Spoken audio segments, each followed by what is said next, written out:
issues that. So yes, my name is Ryan Ness. I'm with the Toronto Region Conservation Authority. I am the manager of the Research and Development Group at TRCA, dealing with challenging and emerging policy issues related to water resources management and the mandates that are sort of the mandate or the remit of conservation authorities in Ontario. But I've been asked today to talk about the state of practice with regards to the delineation of floodplains and flood hazard zones in Ontario, some of the technical approaches that are used in Ontario and the policies that guide them, as well as some of the issues that we're encountering in Ontario, which have to do to a great degree with urbanization and the degree to which the watersheds in southern Ontario are becoming developed. So I'll briefly touch on our floodplain management policy framework in Ontario, the methods that are used for flood hazard delineation or floodplain mapping, the impacts of urbanization on flooding and flood risk that we're experiencing, the complementary, I guess, state of practice with respect to stormwater management for flood control and some of the limitations that we're seeing, and then some thoughts on next steps or next future directions for advancing policy and practice in Ontario. This is essentially the guts of Ontario's floodplain management policy, which really was instituted in response to the huge amount of damage that occurred in southern Ontario as a result of Hurricane Hazel in 1955. The basic premise of the floodplain management policy is that there shall be no development, with a few exceptions, in floodplains of river and stream systems in Ontario. And that floodplain is defined, depending on where you sit in Ontario, on the basis of various storms or return period events. In Zone 1 in Southern Ontario and Southwestern Ontario is the area where typically, although there are exceptions, Hurricane Hazel is the regulatory storm, so the storm that is used to determine the flood hazard zone.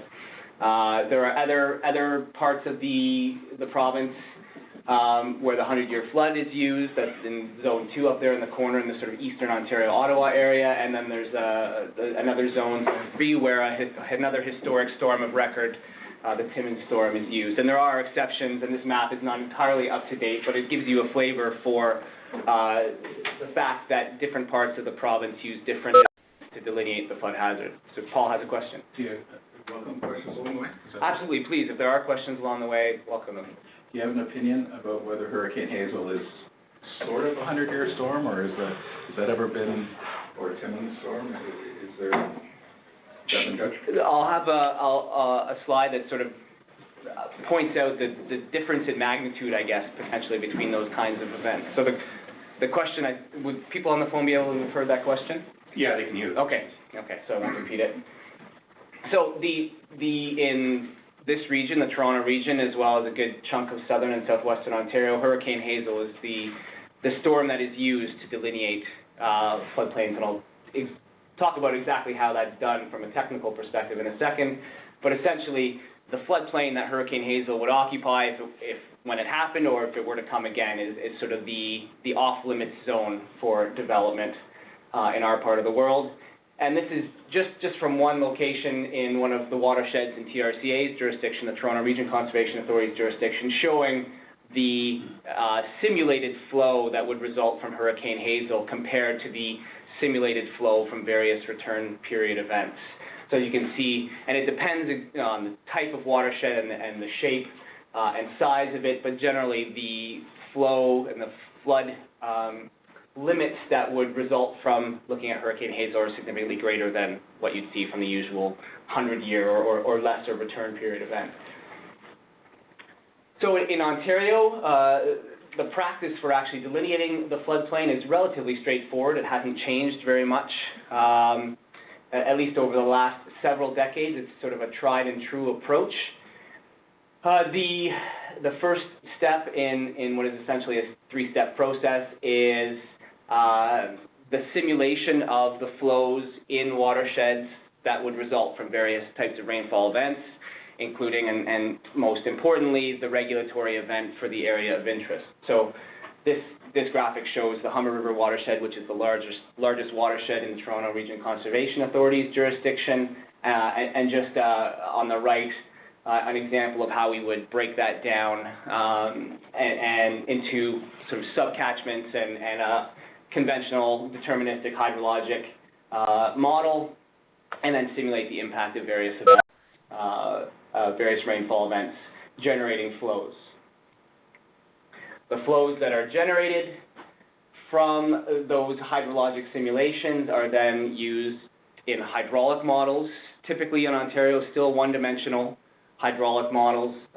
The U.S. Army Corps of Engineers HEC-RAS software is the preferred package of choice still. So simulating routing is not exactly the right word, simulating the height or the level of flooding that would result from the flows that were calculated being run down those rivers, essentially, and all of the various bridges, culverts, structures, and topography of the river and the floodplain are depicted in that kind of modeling exercise. The resulting flood levels are then plotted on what we call in Ontario floodplain maps.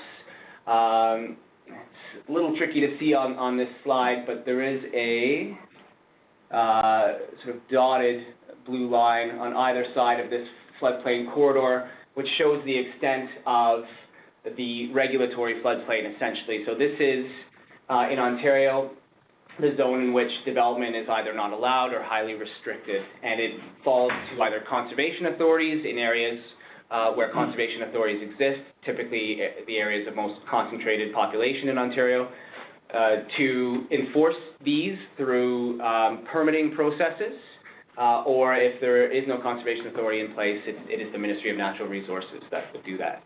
Yes, Paul? If I can try again the link between the mapping and the analysis of the flow of the water and the stormwater questions, stormwater management questions.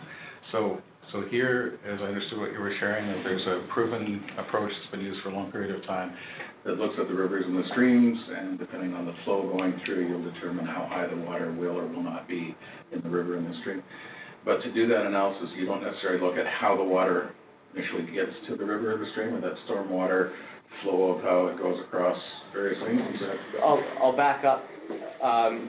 So that process of the water arriving in the rivers is simulated as realistically as possible, I guess, with computer simulation, with finite resources. Each watershed will be broken down in sort of constituent elements where there are stormwater management and urban runoff patterns to take into account. Those can be parameterized and reflected in those models to a certain level of detail, and I'll talk a little bit later on about some of the implications of the amount of urbanization that we're seeing in southern Ontario watersheds and what some of the implications are of that for these techniques and our ability to simulate their impacts. Where do you get your topographic data? Topographic mapping typically is obtained for the specific purposes of this mapping. So there's typically LiDAR and LiDAR is the current technique that's being used on the up-to-date mapping. From air photo sort of interp in the old days to LiDAR now. It's sort of there's a range of technologies that are behind the mapping that's in place in Ontario conservation authorities, just depending on the date that it was done. Is it up to each authority to develop that data, or is it available from another source? No, it's up to each conservation authority to develop that data. And typically it's done to a much higher standard than sort of broadly available mapping like Ontario-based mapping would be. The level of detail and precision is much more refined. So the flood hazard mapping or the floodplain mapping is essentially the product that's used to regulate flood lines in Ontario. especially in more highly developed areas. So getting on to the issue of stormwater management and urbanization and impacts on flood risk. This is the same watershed that I was discussing a minute ago in terms of the hydrologic simulation, and it shows sort of the inexorable march of development north from the City of Toronto through the suburbs of Brampton, Vaughan, and Caledon. The light gray shows the development as of 2002. The medium gray shows the development that's currently approved in municipal official plans. That will be built out probably within the next 10 years or so. So that bumps the amount of urban coverage in the watershed from about 25 to about 35%. And then looking at really where development can still occur, and all indications are will occur based on sort of historic development patterns in Toronto. These are areas that aren't protected by the Oak Ridges Moraine Conservation legislation or the Greenbelt legislation.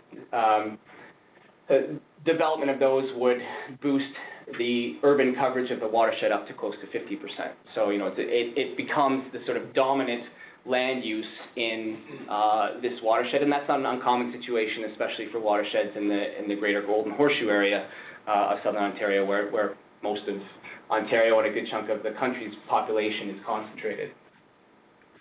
So the effect of this, for those who work in hydrology or urban water management, this graphic is nothing new, but for those who don't, it's sort of a well-studied aspect of the influence of urban development and the paving over of land surfaces on the hydrologic response. So this graphic shows the flow in a particular watershed on the y-axis and the time on the x-axis.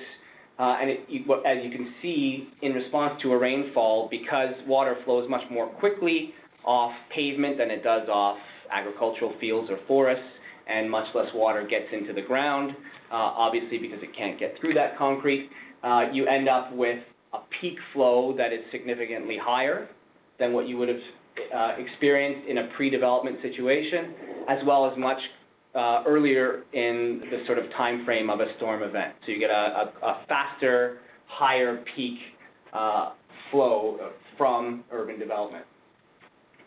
So there has been in Ontario, as in most other parts of the Western world, where it's been recognized that development does have this influence on watershed hydrology, that stormwater management measures should be put into place to control those increased flows back to something resembling the level that they were at before development occurred. And Paul has a question. You shared earlier that Hazel was a very important event for the province of Ontario to think about things like not allowing new development. So we've got 50, 60 years of pushing pretty hard to not let new development go into the areas of higher flood risk. This philosophy of trying where development is allowed, so outside of the floodplain, the stormwater management is not made worse for the 2 to 100 years. So how long have we been pushing this as the best approach for new development? This has probably been since about the 1970s. I think its phase in was a bit gradual and ad hoc, but it's certainly been sort of standard practice since the late 1970s. The recognition that development was occurring at a scale that would change the entire characteristics of a watershed in terms of how it responds to rainfall events and generates flood flows has been recognized since around then. So this practice has been in effect for about that long. And in Ontario, stormwater management is within the purview of the Ministry of Environment, whereas floodplain management was in the purview of the Ministry of Natural Resources, which is something I'll get back to in a second. But essentially, this is Ontario's guidance from a provincial level on stormwater management. It isn't a firm policy. It's a technical guideline or a planning and design guideline for stormwater management that was published by the Ministry of Environment, and it says generally the approach to controlling flood flows should be that releases from a developing site should be no higher than the releases of flows that occurred before that site was developed for events ranging from the 2 to 100-year return periods. Now, they're just talking about peak flow, not about the time lag as well? It's just Both? peak. Peak, it doesn't speak specifically to other aspects of the flow, but in practice, it's been taken as being the peak. So the peak needs to be controlled to the level of the pre-development condition. Right. And what that results in, and we see these in developed areas all over the world since about the 1970s, are stormwater detention ponds. Large wetlands or ponds that are carved out on the landscape into which storm sewers flow, water is detained and released more slowly over a longer period of time, thus hopefully shaving that peak flow down to its pre-development level and controlling the flood risk, at least as far as the peak flow is concerned. And in the Toronto Region Conservation Jurisdiction, there are over 900 of these facilities controlling thousands of hectares, hundreds of square kilometers of drainage. And again, an expectation in terms of this guidance for development, et cetera, is that sanitary waste and rainwater are very distinct, and that sanitary waste is managed in a different way, whatever. So this is how rainwater is to be. Yes, absolutely. The advent of stormwater management ponds was well after the advent of separated sewage systems, so separate stormwater and sanitary sewage systems. These would be connected to the storm sewer system and obviously, hopefully, not connected to the sanitary system. Although the water quality is still quite nasty in stormwater from urban regions. So back to, and I think Paul has been sort of alluding to this, the juxtaposition of floodplain management and stormwater management when development starts to occur at the scale that we're seeing in Toronto region watersheds and those around the greater Golden Horseshoe, where you get 30, 40, 50% development. We have actually watersheds smaller than the Humber River watershed with 90% developed surfaces. And what you start to see then is that even if all of the new development is built with stormwater detention facilities, the cumulative effect and the changes in the timing of flows that happen in a very complex way over the entire watershed. Imagine you have sort of 200 or 300 detention ponds all feeding water into the rivers at different rates. What you start to see is flows creeping up, even though those facilities are in place, which a number of conservation authorities in Southern Ontario are recognizing and advocating to advance the practice to do something about, which is where I'm going to be in.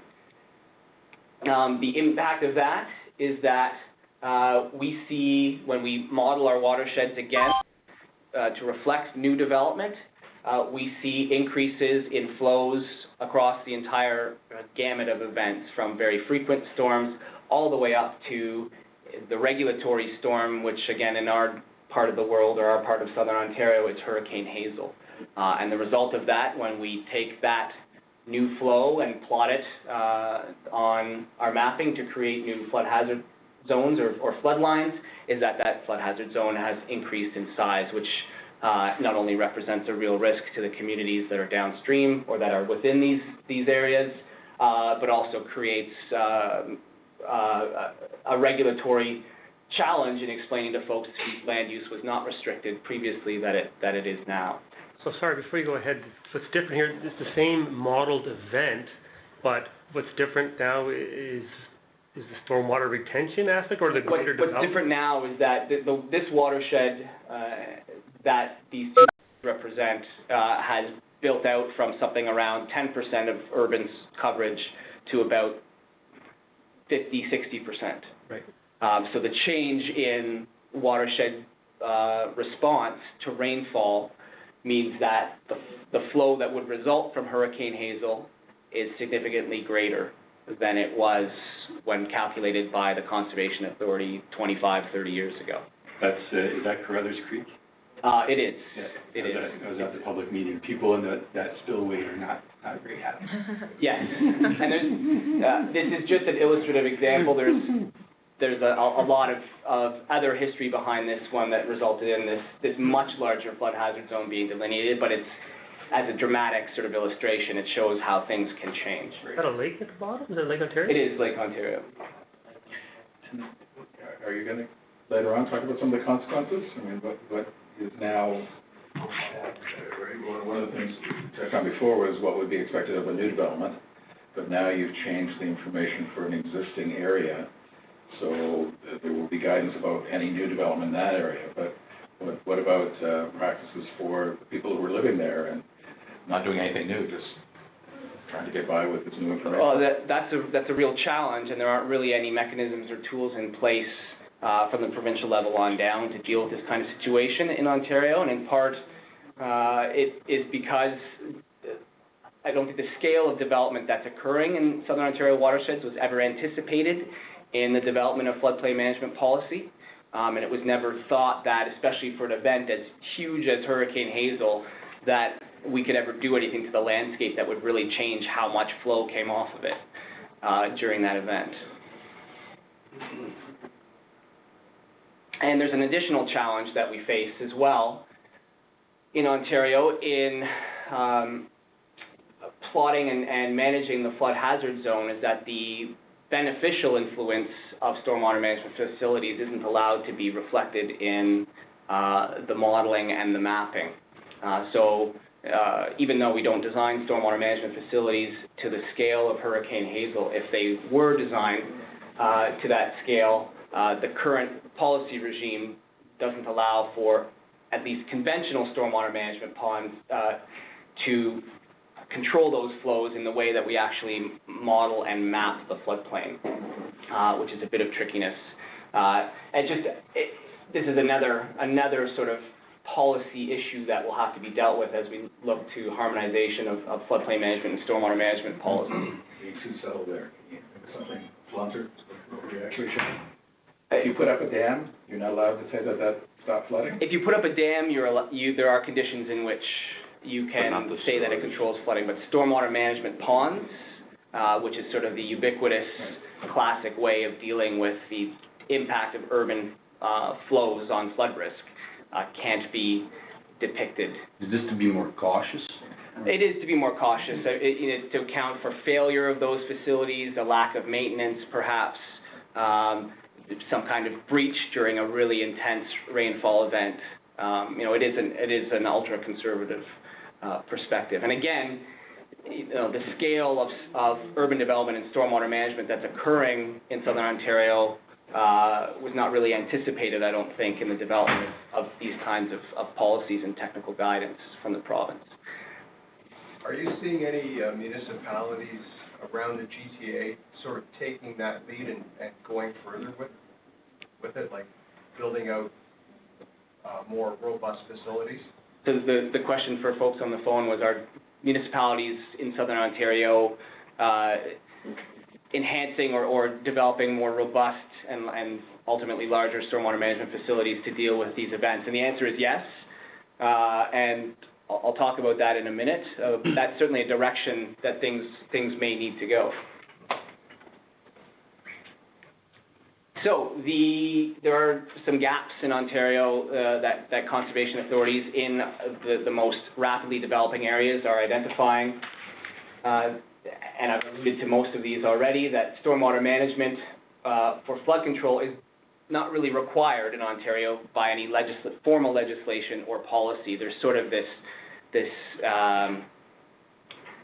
best practice, I guess, approach that's implicit in the way that things are done in Ontario, but there is no formal requirement that stormwater management for flood control actually be done.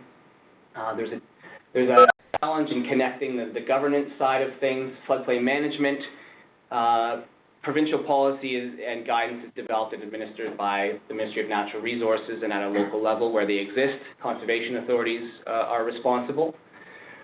On the stormwater management side, it's the Ministry of Environment that deals with policy and technical guidance at the provincial level, and municipalities are responsible for the implementation of stormwater management. So you can see there's a disconnect there as well. Those agencies and organizations obviously work together, but the fact that there are these diffuse distribution of responsibilities, it poses a challenge.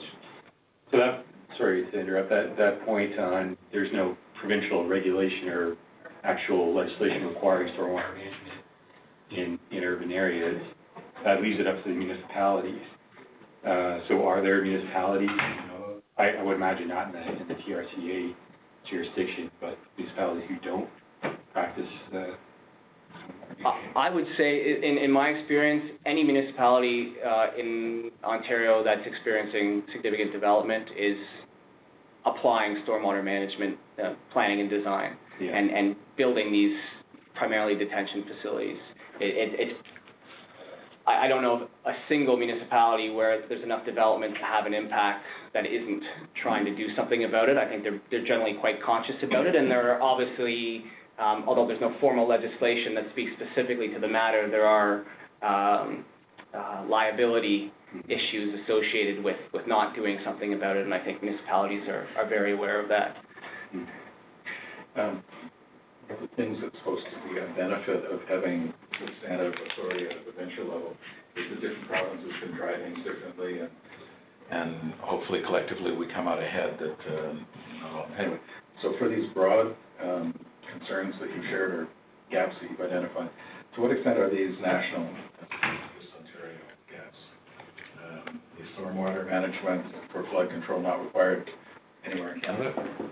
It's an interesting question, and I think it would be an important thing for Ontario actors to look into in terms of finding models and precedent that we could use to improve our own practices. The answer is I don't know. I do know that Ontario's floodplain management policy is likely the most conservative and specific of any province in the country. So I imagine that in one way or another, there are disconnects between stormwater management and floodplain management policy across the country. Different provinces have different circumstances. Ontario obviously has the greatest amount of urbanization. So I guess the answer to your question is, I would imagine this is an issue that probably exists just about everywhere in the country, and likely in other parts of the Western world as well. In the spirit of that, as someone who really thinks highly of conservation authorities, I've been surprised that this Ontario model that's been evident for a period of time has not yet been duplicated in another province. Are you aware of another place in the world that has taken the concept of working by basin and managing flood that way as a better approach? Not as a matter of sort of a statewide kind of policy. I think we've seen examples of management in urban areas, especially in the United States, where very advanced, at least technical techniques are applied to this. But as far as the amount of the restrictive nature of Ontario policy and the very low likelihood of the return of the event that we're planning for, I think are unique to Ontario. Because it's certainly my opinion, watching what's unfolding in Alberta since June, that Alberta will not call their newer approach conservation authority, but they are definitely looking by basin, and they are, in my opinion, reevaluating how they're doing flood management in the province and borrowing ideas from several jurisdictions, but I think including Ontario, for the better of Alberta. It's a good improvement. But I'm certainly watching as they are thinking about the flood risk in ways that they weren't for the last 50 years or something. But anyway, I've been surprised we haven't seen other jurisdictions follow Ontario even more closely. In some ways, it may be because Alberta didn't have their Hurricane Hazel until this year, whereas Ontario had ours 60 years ago. But isn't the big difference the design storm that you're designing to? I mean, whether you're implementing that on a case-by-case conservation authority or You know, in the States, they have the Army Corps of Engineers that kind of blankets everything. I mean, you know, the big difference would be, you know, Hurricane Hazel, I think your slide said was about 4 times the 100-year return, In something like that. location, sure, yeah. Yeah. Generally So, much higher. Yeah, so I mean, you know, whereas, you know, BC tends to design to the 200-year storm, Alberta was only the 100-year storm. We're tending to see a lot more negative surprises in our return periods, I think, you know, just because of global warming or whatever. But picking up on that, the Fraser Basin Council is another Canadian illustration of trying to think on a basin level, and they don't have the delegated authority from the province that the conservation authorities have. And so trying to think across the basin of BC has been hard to move forward. And we're starting, I think, for that delegation to happen. It's certainly true, and it's a good point, Paul, that I didn't really detail earlier on, is that conservation authorities, where they exist, do have the delegated responsibility to implement all aspects of the provincial policy related to flood hazards, which certainly helps in terms of the, I guess, the efficacy of the regulatory process. Conservation authorities are local bodies that can be involved in planning decisions at a local level, and therefore any planning decision that has implications for that floodplain comes across the conservation authority's desk, and the conservation authorities have a say in what happens. So it certainly is effective in that sense. So here in Ontario in July, when we had that storm in West Toronto, is that sort of a poster child of what can go wrong with all this?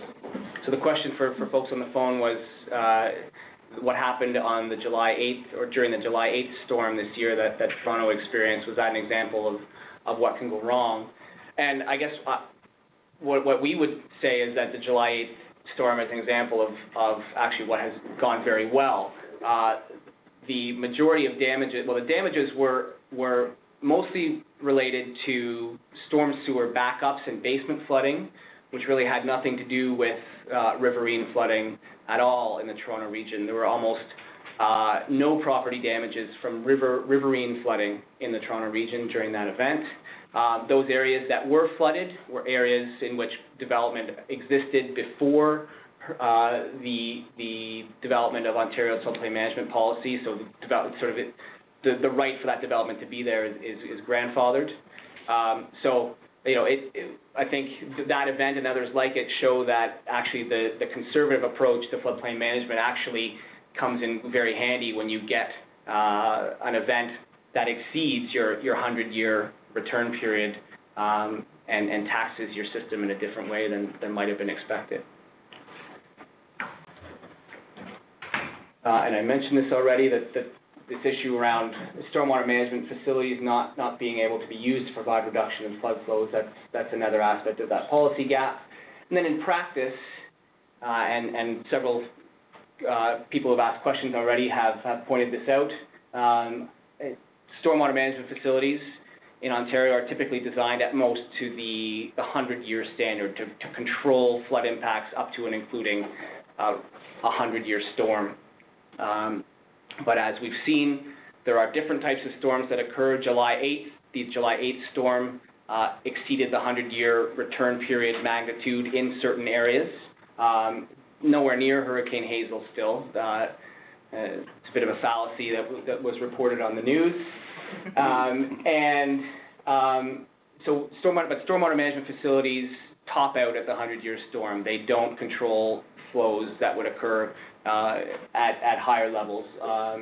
But what we're seeing is that development can influence the flood flows that result from those larger storms. So it points out or suggests the need to reconsider the way that stormwater management facilities are designed. And that we don't, and in part, again, because the amount of development in Ontario is sort of unprecedented for Canada and the province, and was not really anticipated at the time that floodplain management policy was developed. But the cumulative impact of all this development on downstream flood risk is not consistently, systematically assessed. It's very difficult to project out into the future both politically and practically, to estimate the ultimate extent of development, and then to assess the impact of that development before it occurs in order to be able to determine the stormwater management strategy that is required, if there is a stormwater management strategy that can control those impacts before development occurs. So that's something that conservation authorities are pointing out. They try to, there's certainly efforts going on in Ontario's most urban conservation authorities to try to do something in this regard, but currently there's no provincial direction on this or support, although they are certainly aware of the issue and we're talking to them about it. So these are the thoughts of conservation authorities that have been conferring in Southern Ontario about these issues and about the things that are required to advance policy and practice and to fulfill our mandate, essentially, of protecting communities from flood risk. That there needs to be a more refined and defined provincial policy on stormwater management for flood control. As I mentioned, there currently is no explicit policy on the need for that or how it should be done.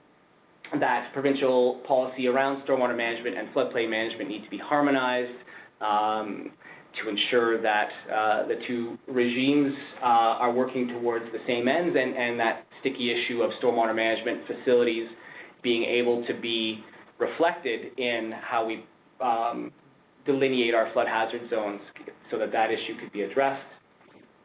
And updated technical standards, first for approaches to cumulative watershed scale assessment of the impacts of development on flood risk in downstream communities before that upstream development occurs, reevaluating how we design stormwater management facilities, what events should they be designed to control, and how should they work together throughout a watershed to mitigate the impacts of development on downstream flood risk, and then to consider at least the effects of climate change in both on the policy side but also on the technical side. How can we design robust stormwater management strategies and stormwater management facilities that can handle some of these unprecedented events that we're seeing in Southern Ontario, that whether or not they're a reflection of climate change are certainly situations that are not currently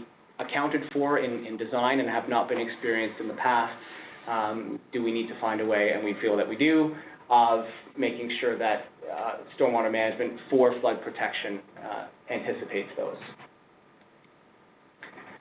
So in closing, I think the key messages of what conservation authorities and their partners are trying to accomplish in Ontario, and point out to our partners at the province and other partners in the private sector side as well. Expanding urban development can, without doubt, increase the flood risk in existing downstream communities. That's nothing new. I guess what we've also pointed out is that conventional stormwater management planning and design may not prevent these increases, and that needs to be addressed. We need consistent provincial policy and harmonized provincial policy that provides direction on this issue and updated practices to our stormwater management design, both locally and at a watershed scale, to develop strategies that can mitigate those risks. And that concludes the formal part of my presentation. I'm happy to answer questions now, or for those who want to follow up offline, there's my contact information. Well, thanks a lot, Ryan. I think we'll have lots of questions here today. I'll get Chris. Okay. Going back to what you were saying about the flood mapping, you showed us some pretty maps and stuff like that. Would you say that that's typical of the quality of mapping that you see across the conservation authorities? I guess either in just Area 1 or across the province. And if there is a sort of difference and there is a sort of best practice or a high standard that you're aiming to work towards, what percentage of conservation authorities are well below that standard? I think where floodplain mapping exists in conservation authorities in Ontario, it's done to a very high standard. I think the variability that one would see across Ontario's conservation authorities is the degree to which they've been able to cover their respective jurisdictions with that mapping. So the Toronto Region Conservation Authority, in part because we have the resources afforded to us by being able to draw on the tax base of the most populous region of the country, have the ability, and the fact that we have extensive development that is all over our jurisdiction, have the ability to basically map the flood hazards throughout our watersheds. Smaller conservation authorities with smaller budgets and less development would not have been able to as extensively plot the flood hazard limit throughout their watersheds and jurisdictions. Dan, are you going to moderate the? But yeah, no, I think you should just grab whatever questions you want, but I just have a follow-up question to that. Okay. So if you say so you're talking about, I guess, smaller conservation authorities like Grey Sable or something like that with a lot of rural area, but by and large, the urban areas, the populated centers would have high-quality maps that are relatively new. Like I've seen some older maps after the Peterborough storm, like the Autonomy Region Conservation Authority's maps were from 1991. I'm assuming they've been updated, but are they all, relatively updated to reflect development patterns? I guess the degree of updating at various conservation authorities. So in response to the first part of the question, I would say yes, conservation authorities do tend to ensure that the urban portions of their jurisdictions are mapped at the very least. In regard to the second part, the updating, I think the updating occurs at a frequency that reflects the rate of development in a particular area. So you'd see much more frequent updating in the Golden Horseshoe than you might see in other parts of the province. So if that's a stagnant population in Peterborough over 20 years, doesn't necessitate a new map, so the older maps are fine. Yeah, if the amount of development is only increased by 2%, there really isn't a whole lot of point to going to the time and expense of updating mapping. But if your amount of development is increased by 25%, then that points to the need to update. Right. Okay. A lot of us are in the insurance industry, and one of the very practical questions would be, okay, I have a commercial property or an industrial risk in your conservation area. Is there a flood map available that we can look to see if they're in the floodplain, and how do we get a hold of it without actually going down in your office? Is there anything online available for Toronto? There is for Toronto. Again, it depends on the resources available to individual conservation authorities. No, I can't ask you to answer to others. I just wanted to know for yourself. There is, and the urban, the most urban, most populated conservation authorities tend to be looking for electronic ways to convey that information to proponents and partners. Do you have a website that we could go look at? Yeah. Is that how it works? Yeah. You can either, it should be easily searchable from our homepage, or you could send me an email. I'd be happy to direct you. No, if I can find it myself. So it'd be TRCA and go from there? Yeah, absolutely. Sorry, the question here and then in the back. Could you describe the governance of conservation authority, starting with the board? Who's on the board? How do you get there? What qualifications do you need? How is it managed? How is it financed? How are decisions made? Are you consulting with the municipalities, or? Sure, and that's we often forget that it's not clear to others who don't live in that governance regime that it is sort of a unique model. Conservation authorities are created by municipalities. The Conservation Authorities Act in Ontario gives municipalities the power to create conservation authorities to manage water and natural resources on a watershed basis.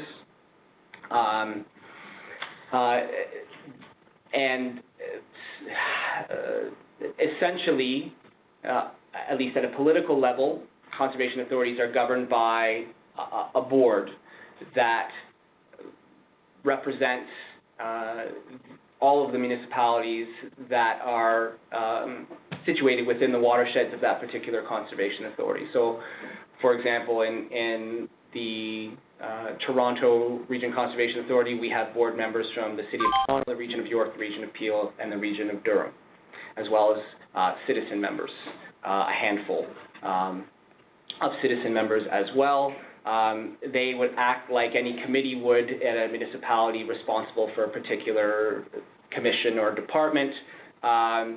Staff provide them reports to request permission for approvals or to undertake certain programs or projects. The board reviews them and also reviews the larger budget and strategic planning of each conservation authority. And the money comes from the municipalities? And at present, the money comes entirely from the municipalities from a complicated levy formula that I can't profess to understand. But yes, it is at present, used to be a significant proportion, near 50% of provincial funding, but in the 1990s, that provincial funding was withdrawn. So conservation authorities now depend entirely on their partner municipalities, typically at the regional municipal level funding. And who appoints directors? Each municipality is entitled to a representative. Is that sort of like how it works? Or? The members of the board, there are, depending on, I believe it's depending on population represented in the Conservation Authority's jurisdiction. There's sort of a proportional number of members that municipality is allowed to appoint to the Conservation Authority board. You understand my question. How independent are these authorities really from the municipalities? It's an interesting question, and certainly less independence than when there was a much larger provincial role, but certainly I think the conservation authorities try to maintain their objectivity, and by and large the municipal partners respect that, given that focus, that ability to sort of step outside the workings of municipal government allows the conservation authorities to deal with cross-jurisdictional issues across municipalities, to manage the impact of development in a watershed or a municipality upstream of another municipality in a way that ordinary municipal political processes wouldn't allow for. Question in the back. My question has to do with the maps that are available on your website and from other conservation authorities too, but for the TRCA specifically, I've gone on the website many times to look at the maps, and what's shown on the map, or at least what's shown on the maps I've been able to find, is not the floodplain specifically, but the regulated area, right? And that's quite useful, and what I've explained that to my clients is, well, that the regulated area contains the floodplain and a buffer zone, right? And so we don't really know what that is. So if you're clearly outside of that, you're not in the floodplain. If you're inside of that, we could dig deeper if necessary. But then to get the actual maps that show the floodplain, I think we still really have to purchase to your office. Well, yeah, there typically is a cost for the floodplain mapping itself, but it is available. What you're describing are two separate products. Conservation authorities regulate an area that includes the floodplain, but is also determined by other types of features and natural hazards. So you're right, that the regulation zone of conservation authorities includes the floodplain, but isn't contiguous with it. Floodplain mapping is a separate product. Okay, so the regulated area is pretty close to what I just described. It's not based on the regional storm. No, it would be that plus a buffer. It also takes into account erosion hazards associated with steep slopes, the limit of natural vegetation features, the presence of wetlands, a number of things. And the next question is closely related, but pertains to the Upper Thames River Conservation Authority and the City of London, because I was just looking at their maps, actually just before I came to this meeting, and they were just sent to me, and they have both on their maps, and you can toggle one or the other. You see the regulated area, or you can see the floodplain. And the person that sent me to this website says, I think it shows the 250-year floodplain. But you know what? It doesn't say. It just identifies it as a floodplain. And I said, well, I'm going to assume it's a 100-year until I can figure it out for sure. Could you make a comment on that? I think you would be able to find somewhere on their website, if not by calling them, what their actual regulatory event is. It must exist on some website somewhere. Yeah, and I don't know if, I think the maps, and I can bounce back to one of ours, would sort of assume that the user understands what the regulatory flood being used would represent. But is there consistency amongst the conservation authorities in Ontario, at least, as to we're going to put the basis on the 100-year, or do some of them use 250 or 200 or 500 or something else? So in part, it depends on where you are in the province, and the province in originally developing floodplain management policy set out the requirements for what storm is to be used, or what event is to be used for floodplain regulation, depending on where you are in the province.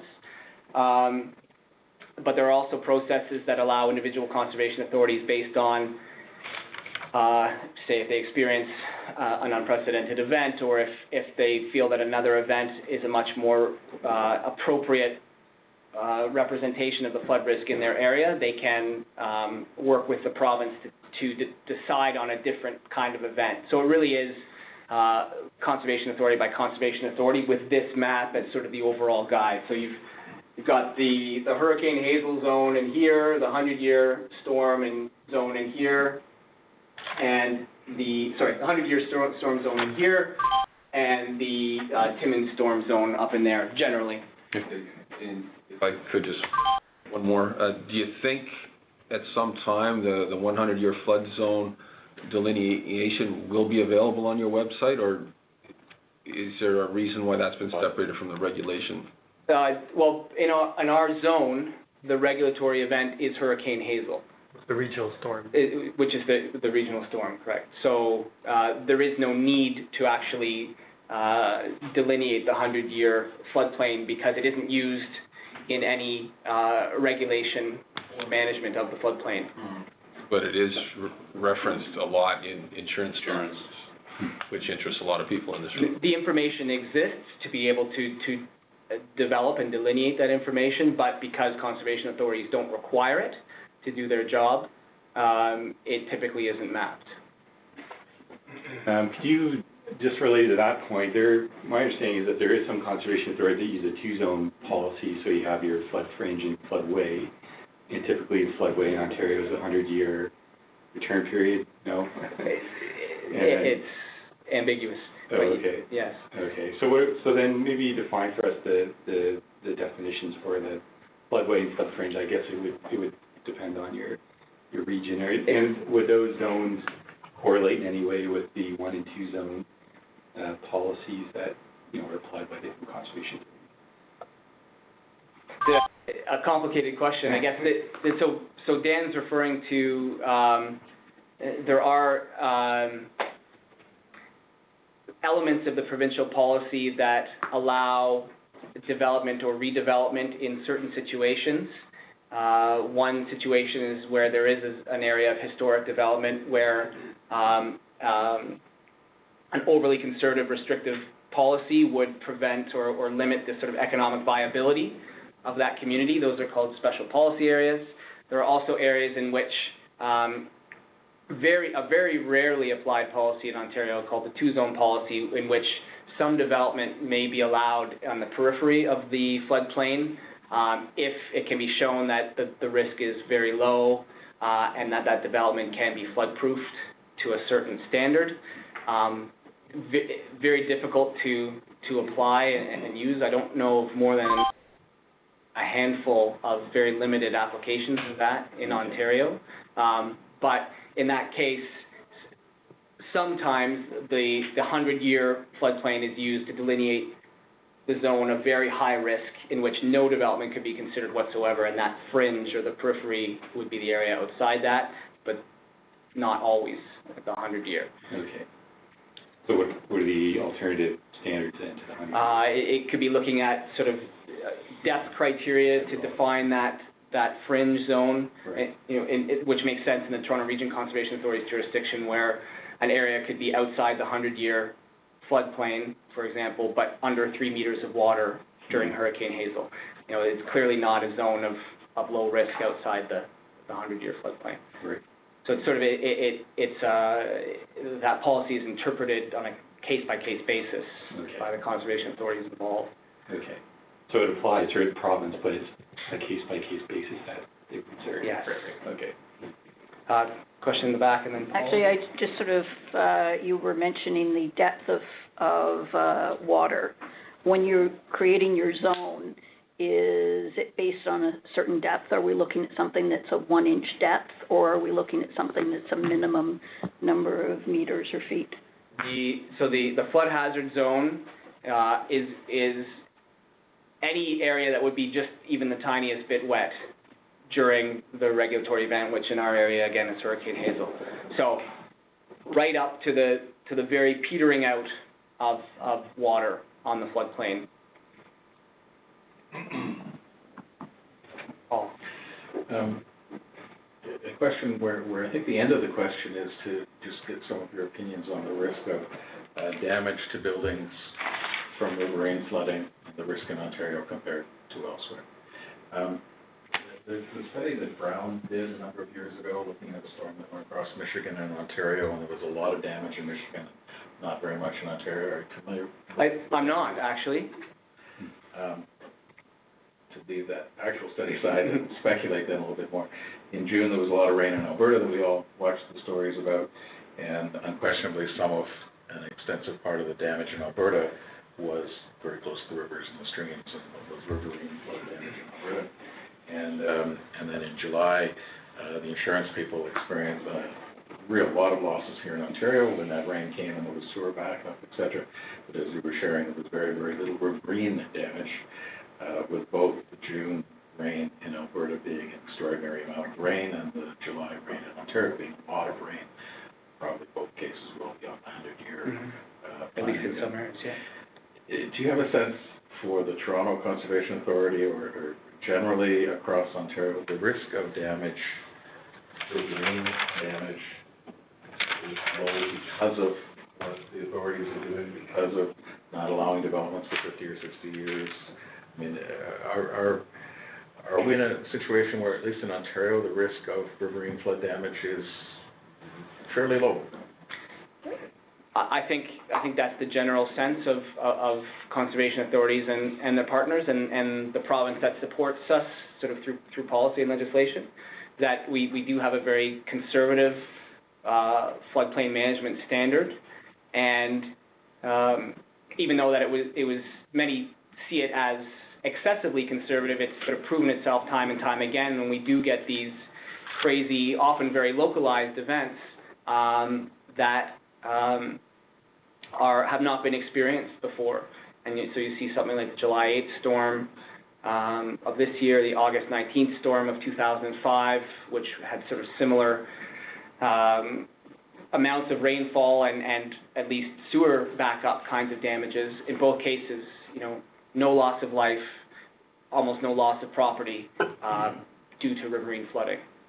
And to share, if I can throw pride or success in describing what the authorities have done and succeeded in doing, but that's not inconsistent with people who are seeing sewer backup damage escalate and reach levels we haven't seen before, and the possibility that the risk of those sorts of problems growing and getting worse is not inconsistent with a view that the risk of riverine flooding is being handled fairly well, and we're not having a problem with one problem, even if there is clear evidence or seems to be fairly strong evidence that a very closely related problem is getting worse. Right. Yeah, there's while it is a serious problem that requires attention, the basement flooding, the huge basement flooding damage claims in these storms really have nothing to do with the riverine flooding management policy in Ontario.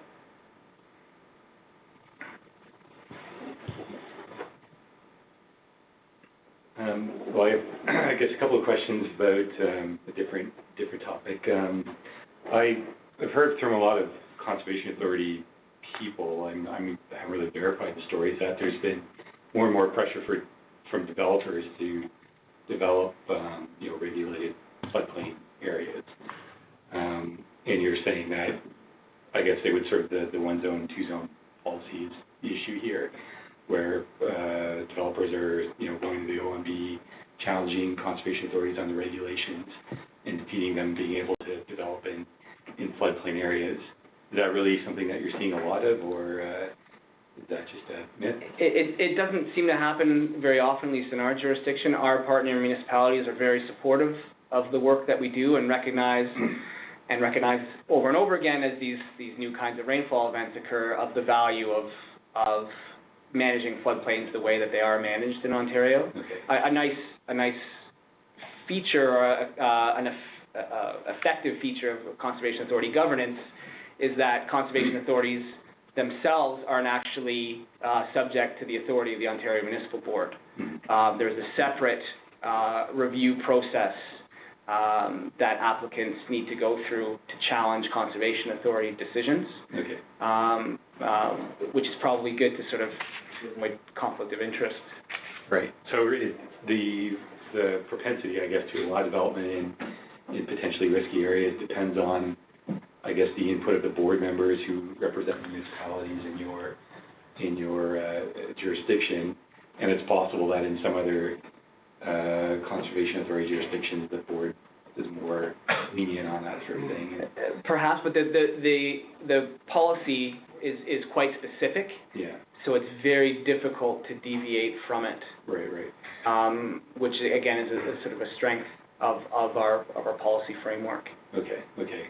So I guess another question is, so would there be, I guess, in your opinion, over the past, 10 years in the jurisdiction of TRCA, can you put on a number on the number of development of properties, households that have gone into regulated area? Would you say it's like under 10 or 100? It's very, very limited. I couldn't tell you the exact number, but like I said, in our jurisdiction, and like most other conservation authorities, our board and our partner municipalities are very supportive. Right. So the only instances typically where there would be development allowed in the floodplain is in special policy areas where, because of sort of grandfathering and the existence of viable communities, allows for some measure of redevelopment that is still restricted.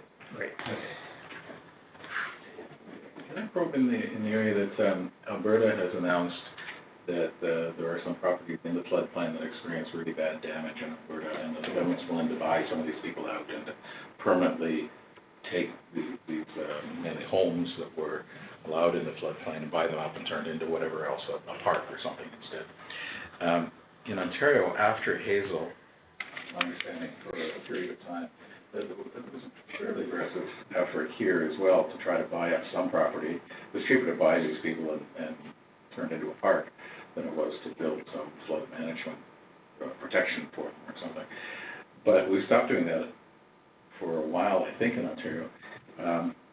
But have we stopped because we've got most of them out of the floodplain? There's not a lot left to do, or was it just a lack of interest or whatever? Is there a need to buy people out that are in high risk in Ontario? It's really a decision that needs to be made on a community-by-community basis of whether the risk of maintaining an existing community is worth the potential cost of reconstruction or repair.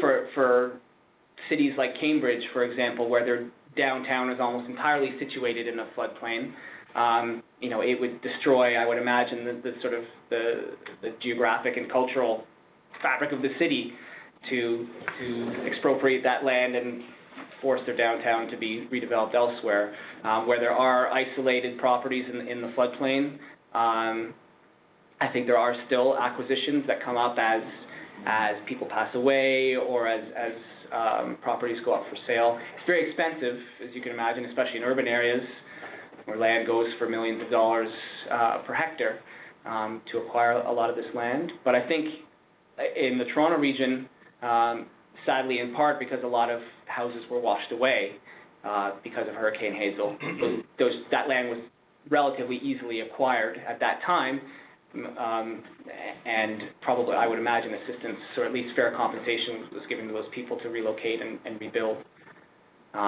We have relative to the size of our population, we have very few people that live in a zone of flood risk in our jurisdiction. You commented on special policy areas and being able to develop in those areas if certain flood proofing measures. Who designs and or reviews those flood measures, and to what standard would they typically be to? The standard depends. Actually, determined for each special policy area in each conservation authority, and it's a process that needs to be approved by the Minister of Natural Resources. Okay. So that standard does vary. It's typically somewhere between the 100-year and the 500-year event needs to be, buildings or structures need to be flood-proofed too, and those designs need to be prepared by and stamped by professional engineers, Sure. and then conservation authorities review them. Okay. I have another question, actually. I don't know if you can go back to the graph you're showing, the different discharge rates for the 100 versus the Hurricane Hazel. Yeah. So that, you often hear the number, the 250-year return period tacked on to Hurricane Hazel sort of informally, I guess, like this graph would indicate that it is well over a 250-year event. I'm assuming that's Humber? This may actually be the Carruthers. Oh, Carruthers, okay. Because that looks like well beyond 250 year, like even maybe, 1,000 years, something like that? It's not always linear. First, look at 50 to 100. It didn't double from 50 years to 100, did it? No. Hurricane Hazel defies statistics. Yeah. You know, if you try to map a distribution to historic rainfall events, no matter what distribution you use, Hurricane Hazel always pops out as an outlier. Right, okay. So most conservation authorities in Ontario don't even try to talk about it in terms of statistical return period. It's also a completely different event.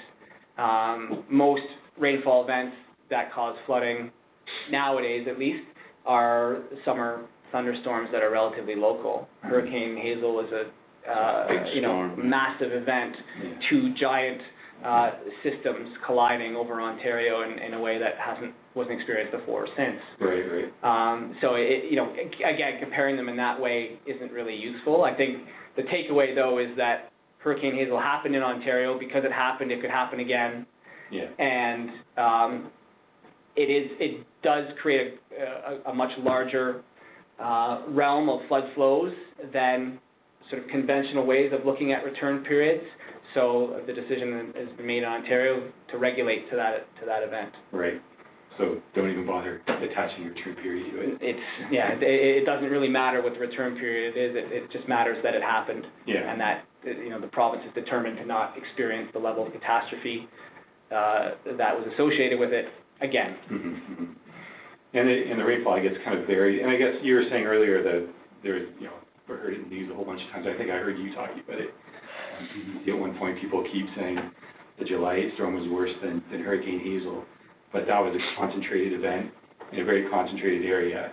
That happened to hit the Toronto Pearson Airport weather station dead on, whereas Hurricane Hazel was actually was not centered at all over Pearson Airport. Yeah. So what you end up with is the same amount of rain fell on Pearson Airport on the day of Hurricane Hazel as fell on July 8th of this year. Yeah. However, during Hurricane Hazel, 3 times as much water fell 10 kilometers to the northeast, for example. Right.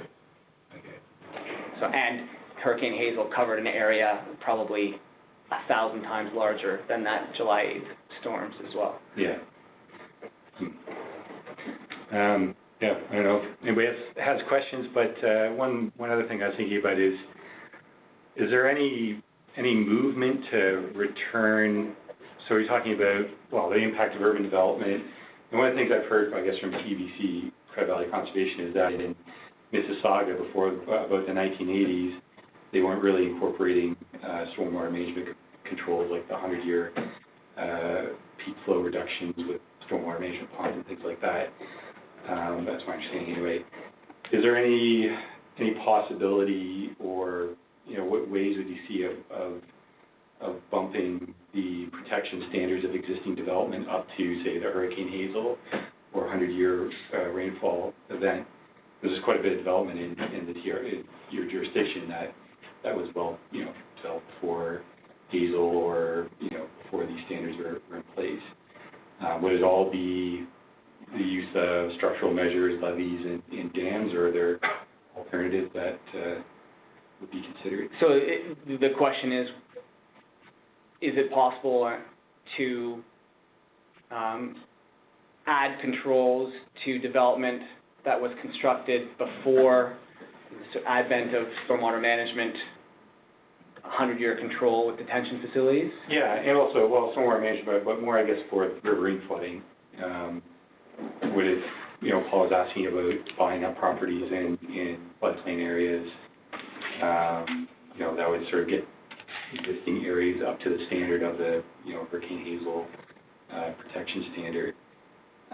Is there a way? Oh, I see, to eliminate any remaining risk for development that is in the historic development that is in the floodplain? Right, is that a discussion that's ever occurred in TRCA or a reasonable thing to discuss? I mean, there have been efforts to do so in the past. Yeah. For example, there is a major flood control dam on the West Don River upstream of Hogs Hollow, which is a historic and very expensive development zone in the city. So there has been precedent for that. I guess the money for that kind of infrastructure project doesn't seem to exist anymore. Mm-hmm. So it's typically a matter of, again, restricting any new development. When redevelopment does occur in areas of historic development, there are attempts to flood-proof that new development to the maximum extent practical, which reduces the risk in those areas, and then sort of just a continued vigilance to ensure that new population is not concentrated in flood hazard zones. Yeah, if I can build on what I think is a similar comment, I think that the insurance companies are going to be more vocal that in addition to having a focus on new developments and efforts to make sure that there's no riverine, but hopefully also sort of backup risk, et cetera, in new development, to what extent can those concepts be brought into the older areas that have now fallen behind and are no longer achieving the goals that we've been planning on? The community where I live in Halton Hills in Georgetown, they had regular urban flooding sort of backup issues. And they chose to replace all the combined sewer systems everywhere. And that cost a lot of money. And there was no law, there was no rule. They just got tired and they didn't want it anymore, so they spent the money on the sewers and took that problem away. And they haven't had these problems that are happening around there. But those solutions can be costly, can be difficult. But there will be opportunities, I think, for using the views of insurance companies and whatever to help in terms of riverine flooding risk. You have to go into a community saying, now that you hate Brampton, Mississauga's got more risk of flooding. Sorry, guys. Despite the fact everything used to be okay, but it's not anymore because you get all these people up north that are sending you their water sooner and faster and in amounts we haven't seen before. So you're now in the floodplain. And you weren't last year, but you are this year, guys. So what might that mean? What could you do to take those people that are suddenly in the floodplain and help them get out of it again? And can it be perhaps across the Conservation Authority, you could really go after those guys in Brampton and have them replace their paved driveways with porous driveways or something so the water doesn't come down on the Mississauga guys? Anyway, There's certainly... Can you go do into these neighborhoods that are getting forced into being defined as in the new floodplain? So as you can imagine, it's pretty hard to pop something like this into an existing mature community. You had to tear down a couple of hundred houses and build a hole in the ground to store stormwater.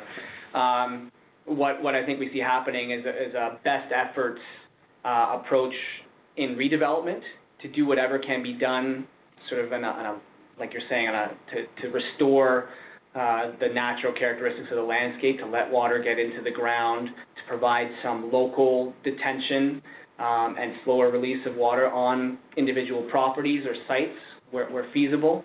There are instances of underground storage facilities being built to hold back stormwater, but those are rare, at least specifically for the purposes of flood risk management, because the amount of storage that's required is huge, and constructing underground storage is 20 times more expensive than it is to dig it above ground. You start to get into the tens of millions of dollars to manage the impacts of a couple of hundred homes.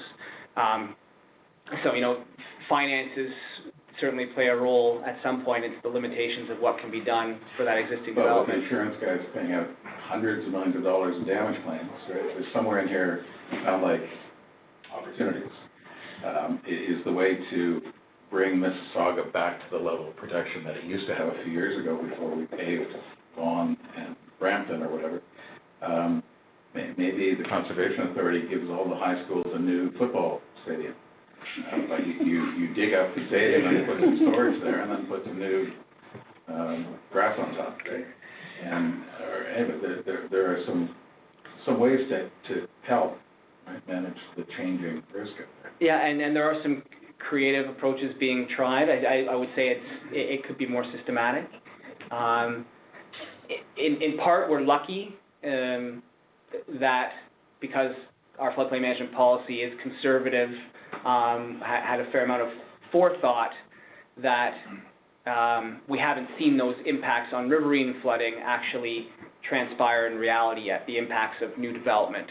We know that theoretically that risk has increased, but because the flood hazard zone that is in which development is restricted is so large, the types of events that we typically get, even the big ones like July 8th of this year, pass right through with little or no consequence from a riverine flooding perspective. But it doesn't at all imply that that's an excuse for complacency. But I think it's yet another benefit of that conservative provincial policy on floodplain management. But you can imagine perhaps insurance companies, if they get really activist someday, taking the conservative approach of the conservation authorities and go beyond your crafted words of harmonizing stormwater management and riverine flood management into why aren't the conservation authorities responsible for stormwater management, right? This would be building upon taking your philosophy but bringing it to stormwater management. And could that eliminate or reduce the risk of things like sewer backup and whatever if that happened over the next 40 or 50 years to be this successful? Several decades. Anyway, there's different ways this could be moved forward. And I think there's certainly an increasing awareness that integrated approaches are needed to dealing with the stormwater management issues that we see every time in one of these events, whether it's or elsewhere. I think conservation authorities are happy to do their part. The insurance industry has been putting technical resources into it and developing some really interesting tools, and I think municipalities recognize the need. So I wouldn't be surprised if there is some significant movement on this in the next 5 years or so.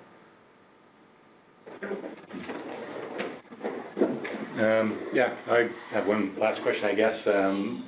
Where would you see the sort of long-term outlook in terms of floodplain management in Ontario? And are you saying that your jurisdiction is pretty well supporting of the TRCA's work?